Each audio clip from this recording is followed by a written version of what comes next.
বাদাম ভর্তা, ভীষণ মজা।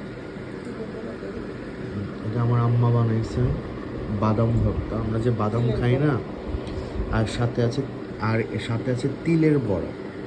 আপনারা ডাল বড়া খেয়েছেন, কিন্তু আপনারা কি কখনো তিলের বড়া খেয়েছেন? তিল, দেখেন, তিল তিল তিলের বড়া।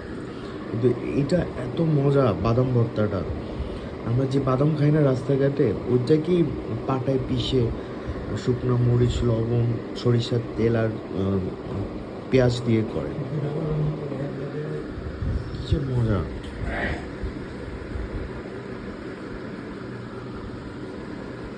তিলের বড়া আর হচ্ছে বাদাম ভর্তা দিয়ে আজকে আমি দুপুরে খাচ্ছি।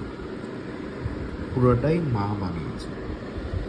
So I am the luckiest person in the world, যে এত প্রায় বুড়া হয়ে যাচ্ছি, এখন ওর মায়ের হাতে রান্না খাচ্ছি। পরম মমতায় মা বানানো, আমার কাছে অমৃত লাগে। কি স্বাদ, কি স্বাদ রে ভাই। দেখুন, বাদাম ভর্তা।